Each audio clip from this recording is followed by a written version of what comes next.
Lalu dulu ada siapa itu? Mbak Lydia, istrinya Pak Jenggot. Terus ada Pak Suko juga, itu STI juga dosen. Dan ada banyak lagi. Pak Yakub. Siapa? Pak Yakub. Pak Yakub ya. Pak Yakub juga alumnus STI. Semua ini dalam satu angkatan ya. Pak Gios, iya. Oh. Dan Pak Alderman, Ardo, Pak Kris itu ya. Kalau Pak Pera itu dosen yang saya ingat dosen sejarah gereja dan PAPJ. Ada yang tahu singkatan PAPJ? Pak Peran PAPJ apa? Lupa. Saking lamanya lupa. Oke, dulu di samping kuliah itu ada kegiatan ekstra di luar kuliah atau non kurikuler. Itu kegiatannya bulu tangkis. Jadi itu saya senang sekali karena itu memang hobi saya itu. Dan saya terperanjat karena dosen-dosen juga penggemar bulu tangkis semua. Juga banyak mahasiswa yang menjadi penggemar bulu tangkis. Dan pertemuan olahraga itu diadakan tiap hari Jumat, kalau nggak salah ya Jumat. Itu setelah kuliah selesai sekitar jam 11 itu kita beranjak ke gedung PWRI di Jalan Pramuka ya. Di sana kita akan berlatih berolahraga badminton dan berbagai macam karakter pemain olahraga di situ. Ada Pak Suko, Pak Ponco yang bermain taktis sekali.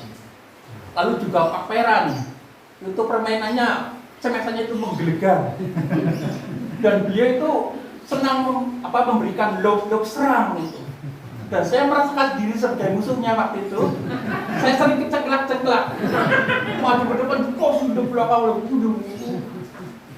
Wah, juga ini Mas Bidi juga kalau saya amati itu juga punya pukulan gerak tipu yang taktis sekali.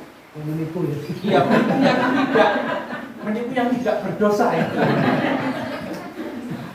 Jadi maksudnya gini, mudah sekali mengecoh lawan.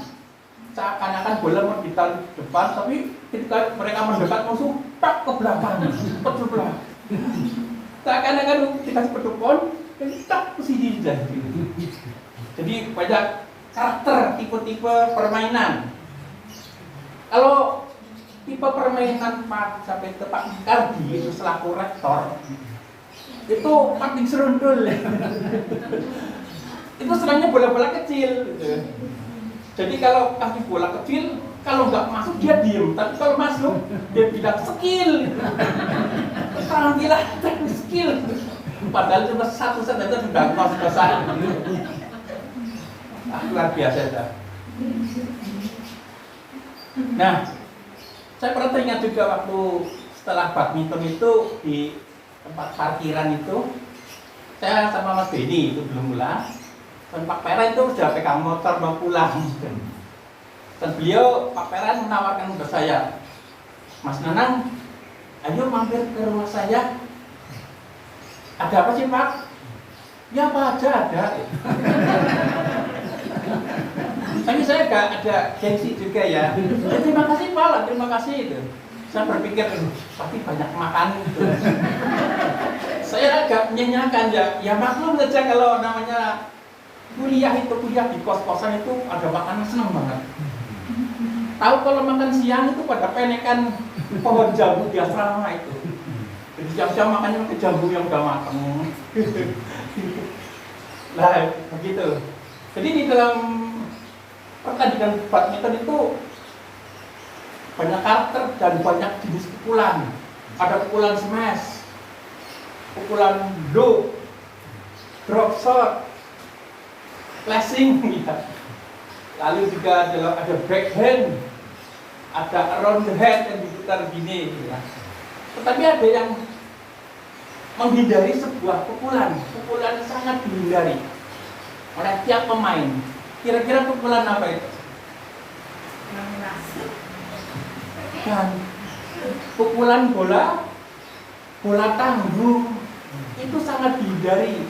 Jadi bola tanggung itu mengambang di atas net, jangan coba-coba berikan bola tanggung, maka kita akan dihabisi mereka, diberikan smash yang keras.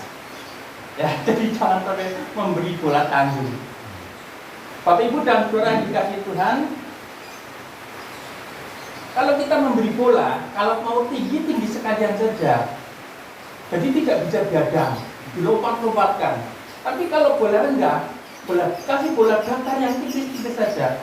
Nanti kalau diadang dia akan gadet terpasang di net itu ya. Jadi hindari bola tanggung. Itu juga di dalam firman Tuhan. Tuhan hanya mengajak dua pilihan saja. Mau baik ya baik, kalau mau jahat jahat. Tidak ada setengah baik, tidak ada setengah jahat. Tidak ada hitam, tidak ada setengah hitam, tidak ada setengah putih, tidak ada abu-abu. Jadi kalau mau hitam, putih, putih. Itu karakter firman Tuhan, hanya memberikan dua pilihan saja. Jadi kalau Alkitab itu menawarkan kepada kita, kalau mau kasih panas-panas sekalian, dingin-dingin sekalian, jangan suam-suam kuku. Ya, soalnya kalau suam-suam kuku kita akan dimuntahkan ya. Mari kita akan membaca kitab Wahyu 22 ayat 11. Wahyu pasal 22 ayat 11. Ini mudah dicari karena di belakang sendiri.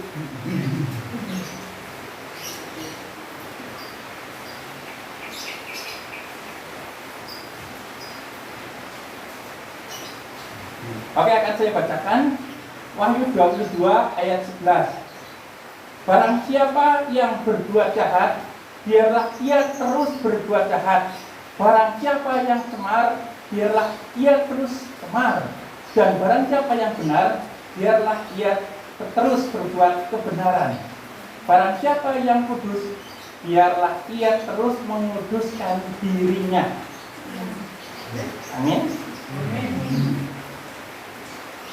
Bapak Ibu dan Saudara kalian yang dikasihi Tuhan,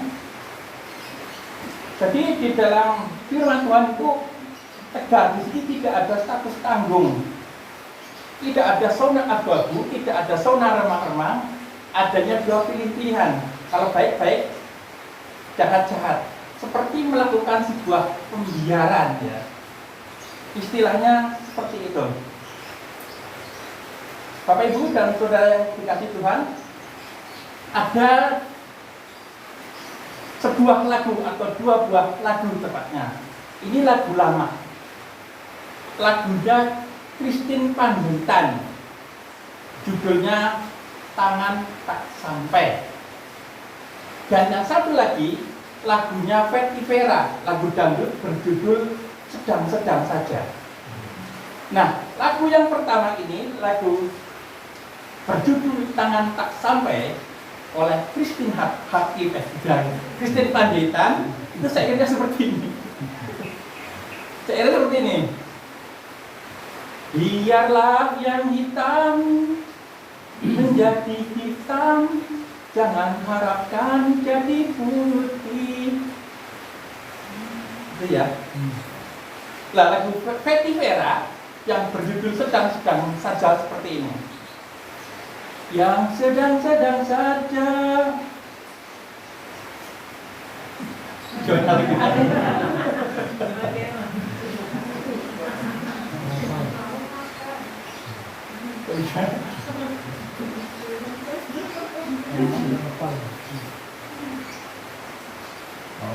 Terlalu hitam jangan, terlalu putih jangan, terlalu besar jangan, terlalu kecil jangan, yang sedang-sedang saja gitu ya.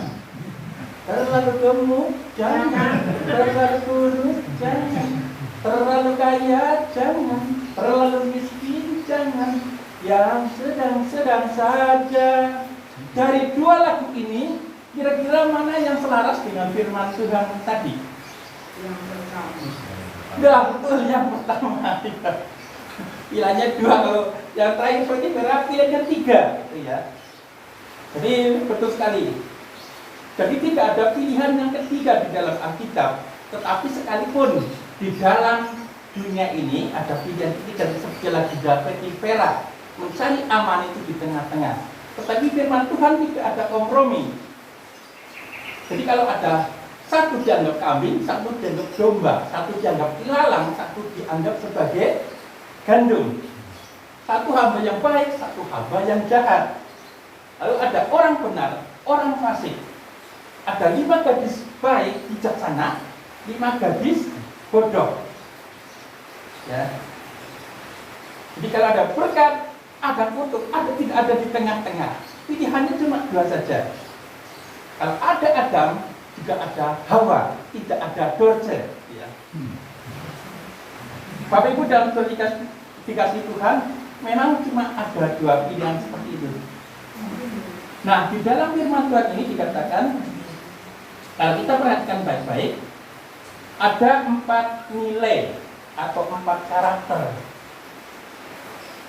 Yang pertama, jahat, 2 cemar, ketiga benar, dan keempat kudus. Jahat, cemar, benar, kudus. Tapi kalau dibagi 2, jahat dengan cemar, benar dengan kudus, hanya ada 2 kubu saja. Ya.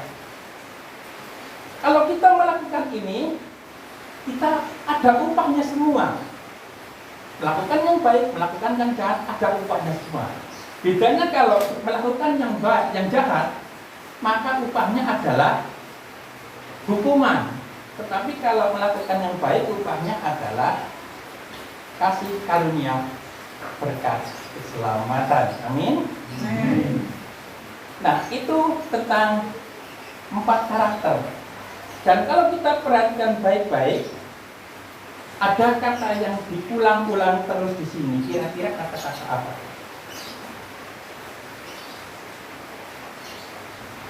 Biasanya kalau dalam sebuah perikop atau pasal atau ayat ada yang diulang-ulang seperti ini menjadi pertanda yang dibicarakan atau temanya itu.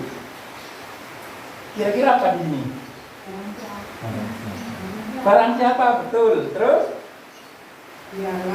Biarlah, ya betul. Berbuat, betul. Terus? Ya terus juga ada. Lah kok kenapa pakai terus ya? Kata terus itu menunjukkan status komitmen atau kesinambungan, kontinuitas, keberlangsungan, konsistensi, bahkan pembiaran. Pembiaran. Jadi memang posisi firman Tuhan ini ada di bagian terakhir, di lembar terakhir.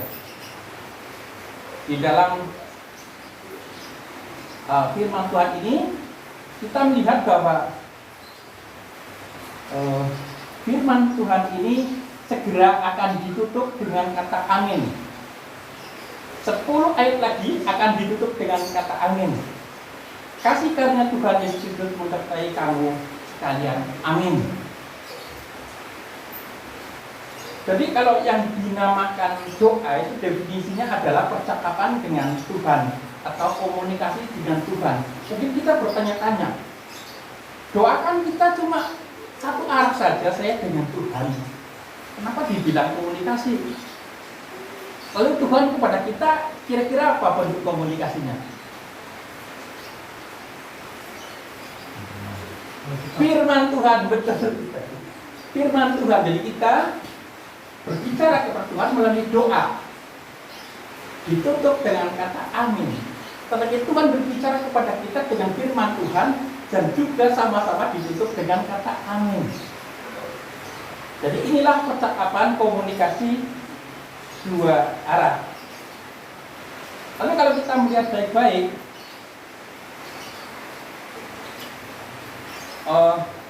judul firman Tuhan ini adalah Judul perikopnya apa kira-kira ini? Kedatangan Tuhan Yesus. Jadi ini menunjuk pada posisi di akhir zaman. Jadi kalau kedatangan Tuhan Yesus yang pertama adalah sebagai juru selamat, tetapi kedatangan yang kedua kali ini posisinya sebagai hakim yang melakukan penghakiman. Jadi ibarat kalau Alkitab ini sebuah proses pembelajaran, maka dimulai dari Kejadian, kemudian Perjanjian Lama, Perjanjian Baru, dan ditutup dengan kitab Wahyu di kata amin ini. Nah, setelah mendapatkan pelajaran tentunya diberikan pilihan. Kalau di dalam sekolahan tentu diberikan pilihan oleh guru BP, ya. Kamu ini mau melanjutkan sekolah atau mau bekerja, ya. Begitu juga di sini firman Tuhan juga memberikan pilihan. Sudah mendapatkan banyak sekali firman Tuhan yang masuk ditanamkan di hati atau tidak ditanamkan di hati, ujung-ujungnya sebuah pertanyaan. Kalau kamu jahat, teruskan jahatmu. Kalau kamu cemar, teruskan cemarmu. Kalau kamu baik, benar, teruskan benarmu. Dan kalau kamu kudus, teruskan kudusmu. Nampaknya seperti itu melakukan pembiaran, ya. Apakah benar Tuhan ingin melakukan pembiaran kepada sebuah umatnya yang melakukan dosa maupun kebaikan? Kira-kira pembiaran apa bukan?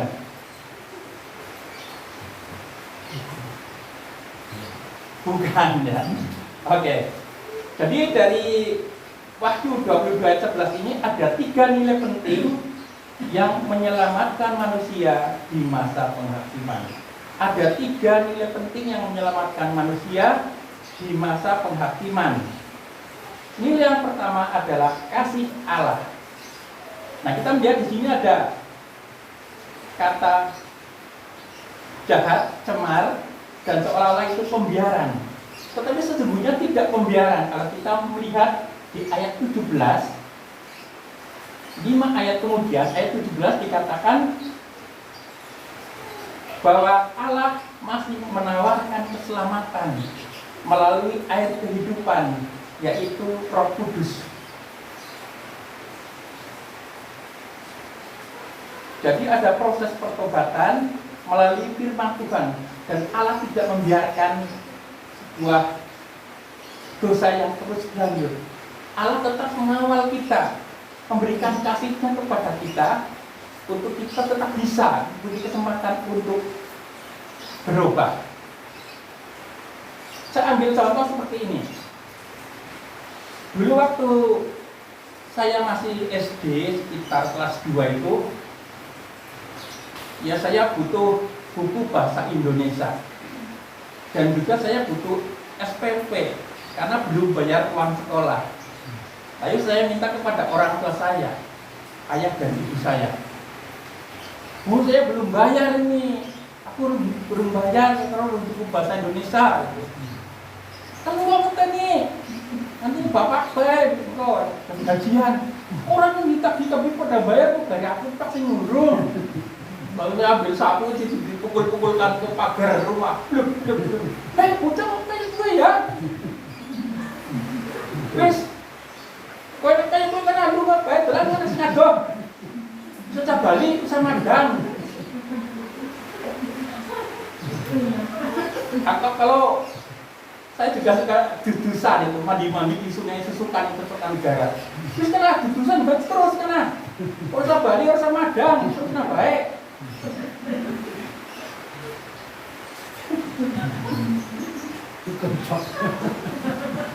Ya pokoknya gitu, kalau bilang itu sudah dolan gitu. Atau juga saya juga kurang belajar. Bocah ora terus sinau wis kena dolan baik. Coba nih, rasa madang. Dolan. Coba, ya saya dolan kok. Luar masa ada iya ya mau Bali itu madang baik. Sekarang lu nggak, Bali kok ada marah sapu deh, kalau bapak kayak kompon pengajar, pelatih. Nah saya berjalan. Tapi apa yang terjadi dengan orang tua saya? Ditunggu jam 7 kuning Bali ya. Enak ada apa? Jam loro Bali. Saya ada apa anak-anak ya. Mana dia udah kayak nyupen nang dia pernah kesal gede. Nang di jam 4 masih belum pulang. Udah gede. Pak, ini Pak. Iwe mau sih buat tetakan betul-betul ini harus barang sapu. Oh, kesel banget sih. Jam 5 belum. Jam 6 sudah mulai gelap. Saya masih belum pulang. Bingung orang tua. Gak menyesal, ditunggu. Iya, bilang anak-anak nang dia marahnya mau hedon. Iya, zaman-zaman berminat kan. Lalu orang tua saya segera ayah dan ibu saya jam malam keluar bawa baterai ke tempat teman saya si Budi. Bu, nana kono pura Bu. Boten ya Bu Sugan. Tuko boten kali pulau. Pak, panji mani ke tempatnya Barka. Barka, nana kono pura. Boten Bu Sugan. Ternyata kalau di tempatnya Abido ada juga. Untuk asap subhanallah. Jadi orang tua itu tidak pun apa itu tetap nggak tega ya kalau melepaskan begitu, bila nggak sampai ke hati, tetap dikawal, tetap jadi kebingungan, dicari lagi. Nah saya waktu itu ada di gereja Katolik di teras itu, malam-malam di situ di bangku duduk sendiri. Nah orang tua saya ke situ. Ya saya lagi sendiri gitu, soroti. Nah, mungkin enak ya? Kenapa Pak? Iya, pas apa sini? Saya juga takut. Kamu mau jajar di situ. Lalu ayah saya mendekat. Hah? Ayo Bali, yuk, mulai yuk. Bali, ayo madang, pergi madang.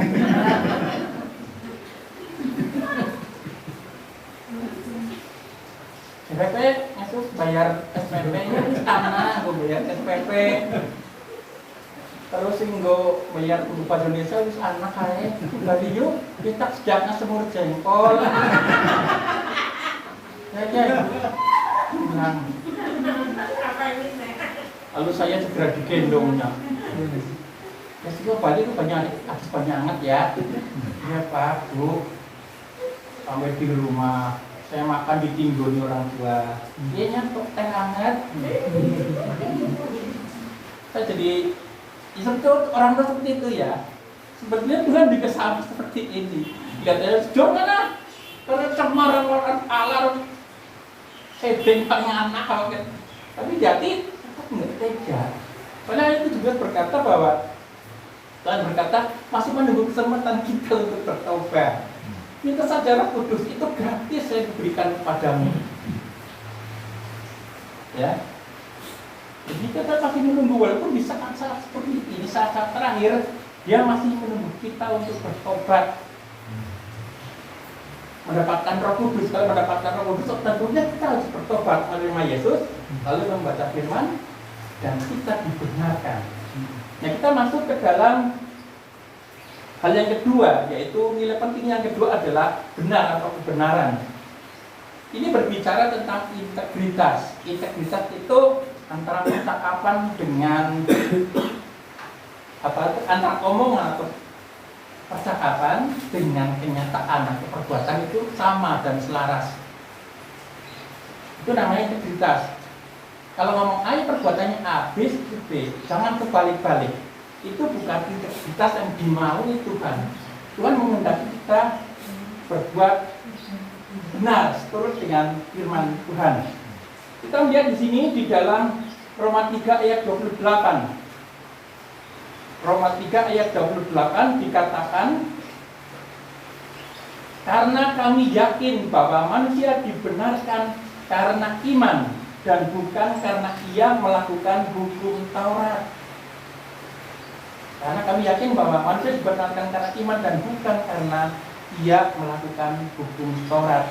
Jadi kebenaran ini adalah kebenaran dari Allah sendiri, sesuai dengan standar Allah, bukan standar kita.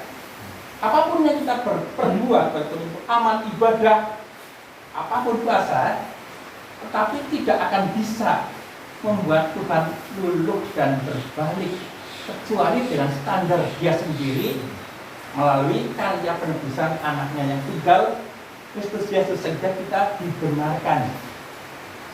Jadi kalau di sini di Roma 3 ayat 28 kata dibenarkan itu dari kata diakio. Diakio itu artinya dianggap benar. Anda sudah dianggap benar. Semudah itu, iya, semudah itu sudah. Jadi pada saat kita percaya kepada Yesus sebagai Tuhan dan Juru Selamat, kita dipandang benar oleh Bapa Surgawi. Dan saat kita percaya kepada janji dan kemurahan perkataan Tuhan, kita juga dipandang benar oleh Bapa Surgawi. Dan saat kita mempercayai Yesus dan kebenarannya, otomatis kita juga akan melakukan hal-hal yang benar, hal yang mulia, yang kudus, dan kebaikan serta kemiripan akan terus mengalir ke dalam hidup kita. Kemurahan Tuhan akan terus mengalir ke dalam hidup kita. Amin. Oke, langsung yang ketiga. Nilai yang ketiga adalah kudus atau kekudusan. Kekudusan, menjaga kekudusan itu sangat penting ya. Tanpa kekudusan kita tidak akan melihat Tuhan, lihat Allah ya.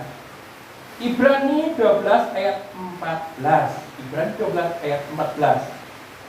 Dikatakan di sana, berusahalah hidup damai dengan semua orang dan kejarlah kekudusan, sebab tanpa kekudusan tidak seorang pun akan melihat Tuhan. Menjaga kekudusan, kesucian hidup kita. Kita melihat pelangkah lagi di dalam Matius 28 dikatakan, berbahagialah orang yang suci hatinya karena mereka akan melihat Allah. Ini juga kekudusan. Ini khotbah di bukit mengajak kita untuk menjaga kekudusan. Jadi jangan ada kecemaran di dalam tubuh kita. Karena tubuh kita adalah bait Roh Kudus, Roh yang suci. Jadi jangan ada pencemaran di hati kita. Nah, yang namanya kekudusan ini juga menyangkut salah satunya adalah nilai-nilai atau dosa perzinahan ya. Dijauhkan perzinahan di dalam hidup kita. Matius 5 ayat 28, Matius 5 ayat 28 dikatakan di sana, tetapi aku berkata kepadamu, setiap orang yang memandang perempuan serta menginginkannya sudah berzina dengan dia di dalam hatinya. Ini juga berbicara tentang kekudusan. Yang namanya perzinahan itu tidak melakukan persetubuhan langsung, tetapi hanya memandang seorang perempuan dan menginginkannya itu juga melakukan perzinahan. Perzinahan ini menjadi dosa, dan dosa itu maut, maut itu neraka. Hanya dengan memandang dan menginginkannya saja, seseorang sudah memisah untuk masuk neraka.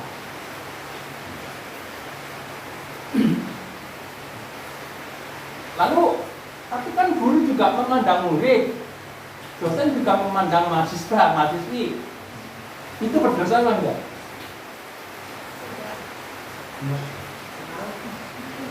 Enggak ya, tidak berdosa kalau kita memandang perempuan, laki-laki memandang perempuan, atau perempuan memandang laki-laki, itu tidak berdosa. Itu jauh memandang saja. Tapi kalau sampai menginginkannya, itu disebut sebagai perzinahan. Oke. Jadi kekudusan itu penting. Tanpa kekudusan kita tidak akan melihat Allah. Nah, di dalam kemah suci Israel atau tabernakel itu seorang imam, hanya imam besar yang bisa masuk ke dalam ruang Maha Kudus. Untuk masuk ke dalam ruang Maha Kudus, seorang imam harus membasuh tangan dan kakinya di dalam bejana di luar ya. Harus dalam keadaan kudus. Makanya baju seorang imam besar itu dikasih giring-giring, kempelincing itu ya. Jadi kalau masuk ke ruang Maha Kudus itu dari luar kedengaran kerincing apa enggak?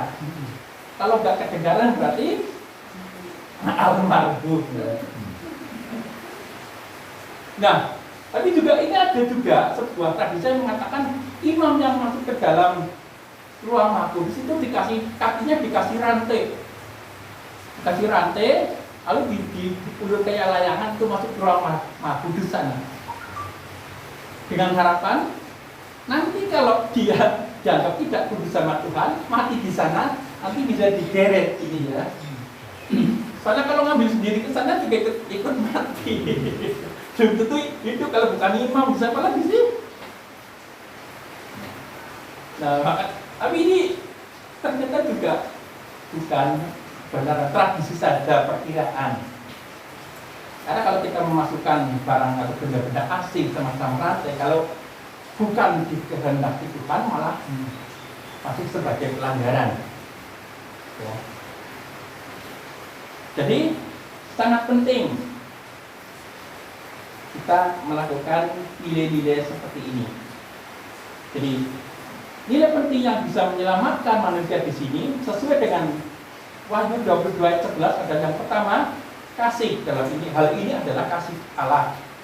Yang kedua kebenaran, dan yang ketiga kekudusan. Amin. Amin. Oke, firman Tuhan sampai sini dan kita akan berdoa. Bapak Surgawi yang kami kenal dengan nama Tuhan Yesus, kami bersyukur saat ini kami boleh mengakhiri pembicaraan tentang memperkatakan firman Tuhan. Bahwa firman Tuhan mengajak kami untuk berada di dalam kebenaran, dalam kekudusan, dan di dalam naungan kasih Kristus. Terima kasih Tuhan Yesus, meteraikan firman Tuhan ini di dalam hati kami masing-masing, hingga selepas kami dari ruang ini tetap firman Tuhan akan